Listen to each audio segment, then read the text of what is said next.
Okay, people. This is Lewis and Clark. Davy Crockett here. He put this tent up with no instructions.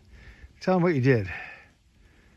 Well, I've got a little experience back in my youth as a Cub Scout and Boy Scout, and actually as a Sea Scout. So this was not my first tent put up, but this is the largest tent put up. How big is it? That I've had. It's 12 by 20 feet. The Cabela's Alaknak Lodge, and it actually was a joy to put up. Very simple. I did it in pitch darkness here in the Upper Peninsula of beautiful Michigan. First time. First time. No instructions. No instructions. Enclosed in the box. Closed in the box, brand new. And we had tent and camp set up in about an hour and a half. In the darkness, I put this tent up by lantern light, so it was really something. First thing. The first thing that we did was unloaded the tent from the box and laid it with the floor side down in our appropriate spot, which was it's a little tilted, as you might be able to see. How did you tell it was floor down? Line. What was the telltale sign? It was floor down. The majority of the material was on top. You want to put the square part down and use the blue tabs to do so. Exactly. That's exactly how I found out. Plus, you can look at the Cabela emblem. Is it faced this way? Then you got the floor down. He actually found the blue tags. I actually found that. But he already found that, so I didn't say nothing. Okay, go ahead. What was the next thing you did? And then you pound down your tent pegs here, which are all aluminum, into the required areas to hold the tent in place. One of the big things that you don't want to do is that you don't want to make your floor of your tent too tight or too taut, because that if you do, as you're proceeding to put the tent up, you'll find that you have to remove tent pegs to loosen up the areas of the tent that you want to put up to bring it square and even. Okay. So then once you've got the floor pegged down, what you want to do is there's several of these tent poles. They've got a line in the middle of them that hold the two sections of the tent peg together.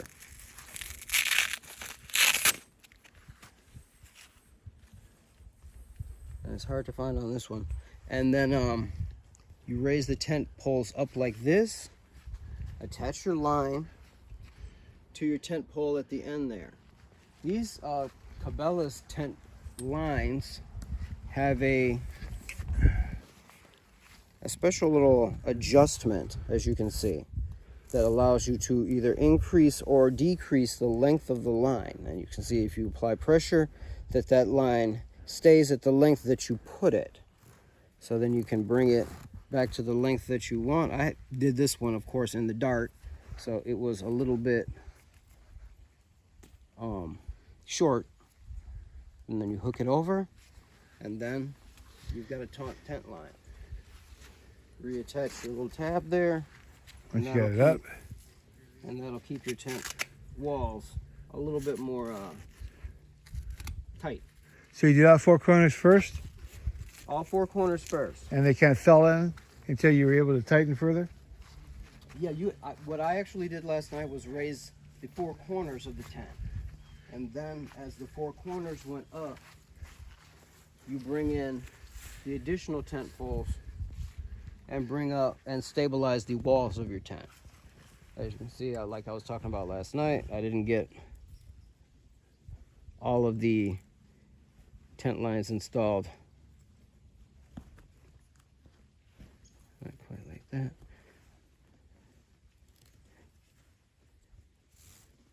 Perfectly, so I'm bringing them in this morning. You're supposed to readjust anyways after you get it up, right? Oh yeah, every as often as you need to, you just readjust, and then once you've got it at the appropriate length, you just kind of can wiggle it back and forth like this and adjust the tautness of your line, which don't have to be too tight. You didn't Velcro you only Velcro the corners? Well, not last night I didn't. Right, okay. It was pitch black. So they put these on, which is the covering of your windows. How do you do it? Awnings. Yep. So last night I didn't have time to put the awnings in either. And when you don't have the awnings on or up, They look like this. If you look underneath, you can see there's a vent window there. Screened in. Yep. With a solid barrier on the other side, so you can make the windows as airtight as you want to. And that's Velcroed on the inside, right? Yes, Velcro on the inside. But when you've got the water coming down, as you can see, even if I didn't have the awning up, the water spills down and does not enter the window. So you didn't have them up last night. It rained. It rained. No rain came in the tent. No rain came in the tent. Okay, so attach those. But these awnings will be... Oh, you can adjust them here. Yes, these awnings okay. will be watertight regardless of whether or not you've actually got the window open. You can have the window open and the awnings up, and water will not come into the tent. So you can hook it. Like so. Hook it. And then bring it back like bend so. Over. Not easy. No, that's not easy. So let's try it the other way. There you go. If it don't fit, don't force it. That don't fit. Right.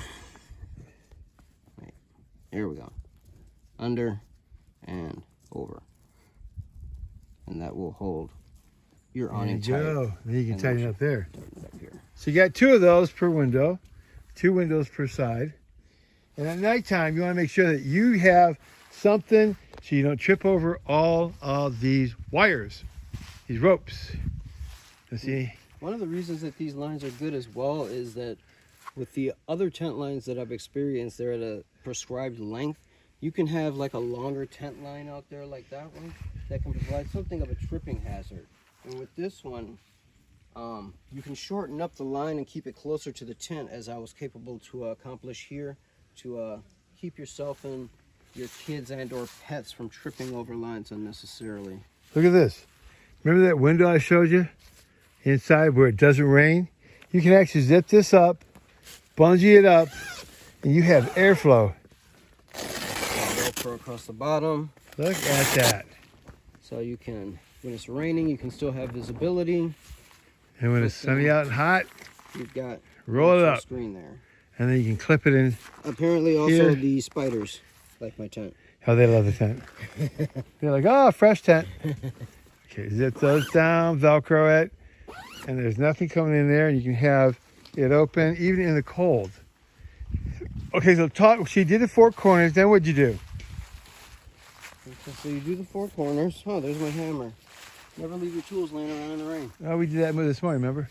So then what'd you do to the 4 corners? So after the 4 corners and the walls are up, what I did was Center? install Center? the center. Well, why don't you just do this thing? No, 'cause, that's what I'm asking. When do you do the center ones? After you get the walls up, you can do the center. Then what we did was install the entranceway, which as you can see is a aluminum framework sectioned with elastic line inside so you don't lose the pieces or where they go. And you put it through the rings at the bottom here. There's hooks that attach to the entranceway that just go around the framework. Adjustable lines here to maintain the tension, along with these hooks at the top. Wow, that's cool. And you just bring those out like this. And then you just apply tension to the lines and it holds your entranceway in place. Okay. And then you have your doorway here that actually can be held open with these tension lines. And on the inside of the doorway that keeps the cold air out, you have a screen that can provide protection from the insects and visibility as well. Up here, you got ventilation. You have ventilation.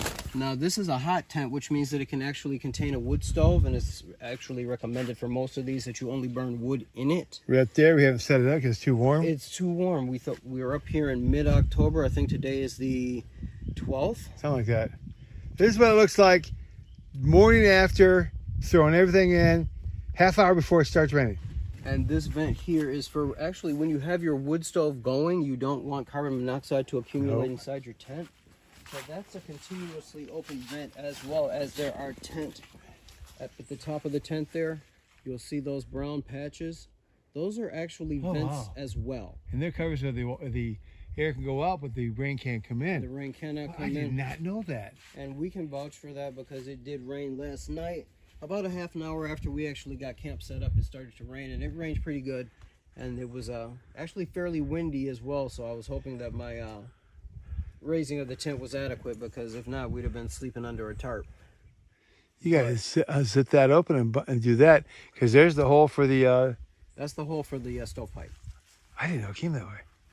So when you're not using the stove, as we're not on this particular trip, you can zipper up the stovepipe entrance, and it's watertight as well, pretty much weatherproof, and you can just use it as a normal tent rather than the hot tent. So you had the four corners over on this side. You had the regular poles, and the poles you put in down here, people. Put in down here, and then Velcro it when you get a chance. Through here. Make sure it's like that. You can straighten it. Now there are other types of ways you can do this, but this is the way that held up during a storm. This held up during a really good storm. You can see the ground is wet. You can see the top of the tent is still wet. And the nice thing about him not fastening down these here is that it kept the floor up at the entrance and the water could not come in, which is really cool. That we did by, well, I think it's by mistake. He might have done it by design, but it kept the water from coming into this place at all. Man, that's cool, dude. So then the final part of the raising of the